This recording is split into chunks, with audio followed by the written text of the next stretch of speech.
할렐루야. 12일 주일 아침 말씀 묵상 만나게 돼서 반갑습니다. 우리가 한 주간의 삶을 돌이켜보면 여러 가지 실수와 어려움들도 분명히 있었지만 또다시 주일을 맞이하게 되고 주님 앞에 나아가 우리의 모든 죄를 또한 회개하며 새로운 결단과 또 주님 주시는 능력으로 한 주간을 시작하게 하시니 그것 또한 우리에게 은혜이고 감사인 줄 믿습니다. 이 아침 말씀 묵상하는 가운데도 우리가 다시 한번 자신을 점검하는 가운데 하나님의 복된 은혜를 누리는 저와 여러분 될 수 있기를 주님의 이름으로 축복합니다. 기도하고 시작하겠습니다. 하나님 감사합니다. 주일 아침 우리가 말씀을 대합니다. 말씀을 대할 때마다 우리가 주님 앞에 겸손할 수 있도록 인도하여 주옵시고 우리가 주님 앞에 정말로 부정한 또 잘못된 모든 것들을 내려놓고 회개하는 참회하는 심령 허락하여 주시옵소서. 그리하여 다시 한번 정결한 마음으로 주님 앞에 나아가게 하여 주시고 오늘 말씀 묵상에 이어 드려지는 모든 예배 가운데도 하나님의 은혜가 온전히 누려지는 복된 하루 될 수 있도록 축복하여 주옵소서. 감사드리며 예수님의 이름으로 기도합니다. 아멘. 네, 오늘 우리에게 주시는 하나님의 말씀은 사사기 18장 1절에서 13절까지의 말씀입니다. 말씀 함께 보겠습니다. 그때 이스라엘에 왕이 없었고 단지파는 그때 거주할 기업의 땅을 구하는 중이었으니 이는 그들이 이스라엘 지파 중에서 그때까지 기업을 분배받지 못하였습니다. 단 자손이 소라와 에스다올에서부터 그들의 가족 가운데 용맹스러운 5사람을 보내어 땅을 정탐하고 살피게 하며 그들에게 이르되 너희는 가서 땅을 살펴보라 하매 그들이 헤브라임 산지에 가서 미가의 집에 이르러 거기서 유숙하니라. 그들이 미가의 집에 있을 때에 그 레위 청년의 음성을 알아듣고 그리로 돌아가서 그에게 이르되 누가 너를 이리로 인도하였으며 내가 여기서 무엇을 하며 여기서 무엇을 얻었느냐? 그가 그들에게 이르되 미가가 이러이러하게 나를 대접하고 나를 고용하여 나를 자기의 제사장으로 삼았느니라 하니라. 그들이 그에게 이르되 청하건대 우리를 위하여 하나님께 물어보아서 우리가 가는 길이 형통할는지 우리에게 알게 하라. 하니 그 제사장이 그들에게 이르되 평안히 가라. 너희가 가는 길은 여호와 앞에 있느니라. 이에 5사람이 떠나 라이스에 이르러 거기 있는 백성을 본즉 염려 없이 거주하며 시돈 사람들이 사는 것처럼 평온하며 안전하니 그 땅에는 부족한 것이 없으며 부를 누리며 시돈 사람들과 거리가 멀고 어떤 사람과도 상종하지 아니함이라. 그들이 소라와 에스다올에 돌아가서 그들의 형제들에게 이르매 형제들이 그들에게 묻되 너희가 보기에 어떠하더냐? 일어나 그들을 치러 올라가자. 우리가 그 땅을 본즉 매우 좋더라. 너희는 가만히 있느냐? 나아가서 그 땅 얻기를 게을리하지 말라. 너희가 가면 평화로운 백성을 만날 것이요 그 땅은 넓고 그곳에는 세상에 있는 것이 하나도 부족함이 없느니라. 하나님이 그 땅을 너희 손에 넘겨주셨느니라 하는지라. 단지파의 가족 중 600명이 무기를 지니고 소라와 에스다올에서 출발하여 올라가서 유다에 있는 기럇 여아림에 진치니 그러므로 그곳 이름이 오늘까지 마하네 다니며 그곳은 기럇 여아림 뒤에 있더라. 무리가 거기서 떠나 에브라임 산지 미가의 집에 이르니라. 네, 오늘 사사기 18장의 말씀입니다. 우리 앞선 17장의 말씀을 보면 이제 미가라는 사람의 이야기가 나옵니다. 자기의 생각에 옳은 대로 행하였던 사사 시대에 어떻게 보면 안타까운 결말을 보여주고 있습니다. 스스로 우상을 만들고 애복과 드라밈을 만들고 개인 가정에 제사장을 고용하는 일들이 벌어지게 되죠. 또한 제사장의 직분을 망각하고 또 그 개인의 가정에 제사장이 고용되어지는 일, 이러한 일들이 지금 사사 시대에 빈번히 일어나고 있었음을 우리에게 얘기하고 있습니다. 또 오늘부터 읽게 되는 18장 말씀에 보면 이제 이렇게 말씀을 시작합니다. 그때에 이스라엘에 왕이 없었고, 이것은 단순히 이스라엘의 정치적 상황을 이야기하는 것이 아닙니다. 하나님을 왕으로 모시지 않는 이스라엘 백성들의 모습을 묘사하고 있는 것이죠. 그러면서 한 지파의 이야기를 합니다. 단 지파인데요. 단지파는 앞서 우리가 살펴보았던 사사 삼손이라는 사사를 배출했던 지파입니다. 그런데 이 지파 또한 여러 가지 문제를 갖고 있었음을 본문 안에서 발견해 볼 수가 있습니다. 단지파는 여호수아가 처음 이 가나안 땅을 정복할 때에 이스라엘의 남서쪽의 땅을 분배받았습니다. 그런데 이 분배받은 땅에 여전히 가나안 사람들이 살고 있었고 이 땅을 정복해야 했음에도 불구하고 단지파는 이 땅을 정복하지 못했습니다. 결국 분배받은 땅에 정착하지 못하고 이 사람들은 유리하는 삶을 살고 방황하는 상황에 놓이게 된 것이죠. 그러면서 이 단지파는 이러한 상황 속에서 그들의 어려움을 어떻게 해결해 나가고 있는지 오늘 본문이 이야기하고 있는데요.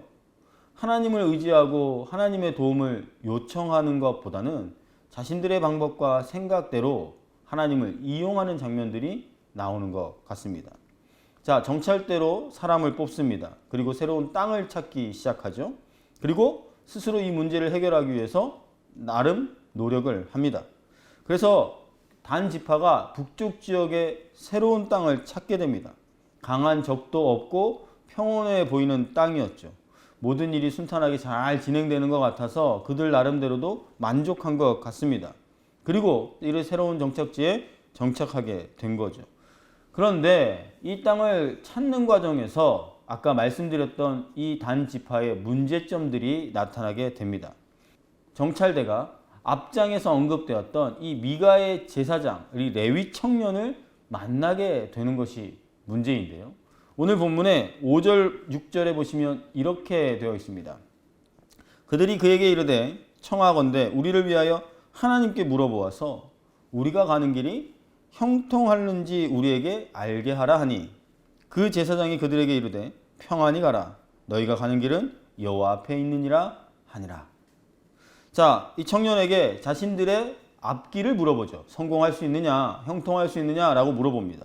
그런데 이 청년이 뭐라고 이야기하죠? 주님께서 길을 인도하실 것이다 라고 축복합니다. 너무나도 좋아 보이죠. 하나님께 길을 묻고 또 하나님은 그 길을 평탄할 것이다 라고 예언하고 하나님 앞에 묻는 자의 우리의 모습과도 같지 않습니까? 그런데 이 장면에서 유심히 살펴보아야 할 점이 있습니다.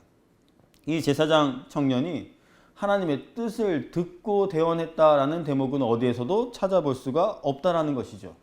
하나님께 여쭤보지 않습니다. 그냥 자기가 먹고 살기 위하여서 미가의 집에 가정의 제사장으로 들어가 있던 사람, 그러니까 어떻게 보면 고용된 종교인에 불과했던 이 청년이 우상을 놓고 섬기는 미가 집안의 신앙을 수호하며 살아가는 이 사람이 단 지파에게 그들에게 하나님의 뜻을 대언한 것이 아니라 그냥 습관처럼 복을 이야기하는 그러한 상황에 그들에게 축복의 말을 한 것이다 라는 것이죠. 그런데도 모든 일은 순탄하게 잘 풀려갑니다. 자기의 뜻대로 자기 지역을 찾았고 좋은 땅을 찾을 수 있었던 것이죠. 그러니까 자, 생각해 보십시오. 습관대로 하나님의 축복을 남용했고 그리고 그것을 믿고 의지한 결과 별다른 어려움 없이 자기들의 원하는 것을 찾았고 그러니 야, 하나님 안에 나는 잘 살고 있구나 라는 안일한 모습들이, 행태들이 아니 또한 나아가서 종교적인 모습들이 그들에게 보여졌다라는 것입니다. 모두가 하나님의 뜻은 따르지 않고 하나님과 교제를 나누고 있지도 않음에도 불구하고 이들의 삶은 평안하게 진행된 것이죠. 하나님을 이용하면서 말이죠. 오늘 이 말씀을 통해서 우리가 살펴보아야 할 것이 무엇입니까? 사실 단지파는요, 분배받은 땅을 획득하기 위하여서 싸워야 하는 삶을 살아야 했습니다. 그런데 그것을 하지 못하고 여전히 자신들의 생각대로 자신들의 땅을 찾기에 바빴고 오히려 쫓아내야 할 대상들에게 쫓겨나서 방황하는 처지에 이르게 된 것입니다. 돌팔이 제사장을 만나서 하나님께 물어봐달라고 부탁을 하는 것도 이상한데 그것에 의지하면서 또 자신들의 만족하는 삶을 사는 것에도 우리가 이상히 여겨야 한다는 것이죠. 하나님께 하나님의 이름으로 다 행했던 모든 일이 어떻게 보면 영적인 것 같으나 한꺼풀만 벗겨보면 이거는 자기 자신대로 자기의 소견에 옳은 대로 행하였던 사사시대의 그러한 행태를 낱낱이 보여주고 있는 것입니다. 하나님의 이름은 있는데 하나님의 뜻은 없는 것이죠. 하나님을 빙자하지만 여전히 자신의 생각대로 행하는 사람들이죠. 우리의 삶을, 우리의 신앙을 이 말씀을 통해서 되돌아볼 수 있기를 바랍니다. 우리도 습관처럼 기도할게 라고 반복합니다. 습관처럼 하나님의 축복을 이야기합니다. 간증합니다. 우리는 우리의 일상에서 우리의 삶이 잘 풀리면 하나님의 은혜입니다 라고 고백하지만 우리의 신앙과 우리의 삶이 잘 풀리지 않을 때는 우리의 삶을 돌아보기는커녕 하나님은 살아 계시는지, 하나님의 뜻을 빙자하면서 여전히 내 생각대로 그것을 계속해서 강행하고 있지는 않은지 우리의 삶을 성찰해 보아야 한다는 것입니다.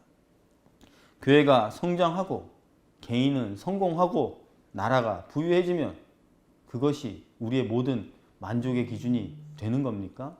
그렇지 않다라는 것이에요. 오늘 말씀의 시작이 무엇이었는지 다시 한번 기억해 보시기를 바랍니다. 그때에 이스라엘에 왕이 없었고, 이 얘기는 다시 한번 우리가 두려워해야 한다는 것이에요. 우리의 왕 대신 하나님, 그분이 우리에게 침묵하신다라고 생각해 보십시오. 왕이 없는 것처럼 우리의 삶에 개입하지 않는다라고 생각해 보십시오. 우리는 그것을 가장 두려워해야 할 것입니다. 그리스도인은 우리 삶에 나타나는 어떠한 세상적인 성공적 지표를 목표로 사는 삶이 아닙니다. 우리 앞에 뚜렷이 드러난 하나님의 계획과 또한 예수 그리스도의 십자가의 사랑을 목표로 살아가야 하는 것이죠. 그러므로 오늘도 우리가 말씀을 묵상할 때 하나님의 뜻을 구하는 기도가 있기를 원합니다. 또한 나아가 우리의 자신을 끊임없이 주께 굴복시키며 순종하는 삶이 될 수 있기를 소망합니다. 그리고 나아가 예수 그리스도만이 우리의 왕, 우리의 주인이십니다 라고 고백하면서 오늘도 그 사랑만을 붙잡고 나아갈 때 우리가 만나는 어떠한 상황 가운데서도 주님 주시는 평안함과 주님 주시는 능력으로 말미암아 승리의 삶을 살아가게 되리라고 믿습니다. 그리고 그 예수 그리스도의 사랑을 또한 세상 가운데 낱낱이 증거하는 그 사랑을 전파하는 복된 삶을 살아갈 수 있게 되기를 주님의 이름으로 축원합니다. 기도하겠습니다. 하나님 감사합니다. 오늘 말씀을 통하여서도 우리의 부족함을 발견해 보게 하시니 하나님 단순히 단지파 이스라엘 백성의 실수가 아니라 오늘 나의 모습을 돌이켜보게 하여 주시옵소서. 우리도 여전히 하나님의 뜻에는 상관없고 하나님의 말씀에는 상관없이 나의 성공과 나의 목적과 나의 목표가 하나님을 찾는 도구가 되어지지는 않았습니까? 그것에서 벗어나 나 자신의 삶과 신앙을 성찰하며 다시금 말씀 앞에 나 자신을 돌아보며 주님의 뜻 앞에 돌이킬 수 있는 우리 모두가 되게 하여 주시고 또한 우리 앞에 뚜렷이 서 있는 예수 그리스도만이 왕이자 주인 되심을 고백하며 나아갈 수 있는 우리 모두 사랑하는 성일 성도들 될 수 있도록 축복하여 주시옵소서. 또한 그것으로 말미암아 주님 주신 사명을 감당하는 아름다운 교회로 또한 서갈 수 있도록 주님 역사하여 주시옵소서. 감사드리며 예수님의 이름으로 기도합니다. 아멘. 네, 이제 개인적으로 말씀 더 묵상하시며 또 말씀에서 발견한 뜻을 따라 기도할 수 있기를 바라며 나아가 교회와 가정과 이 나라와 민족을 위하여서도 더 깊은 기도의 시간 가지시길 축복합니다.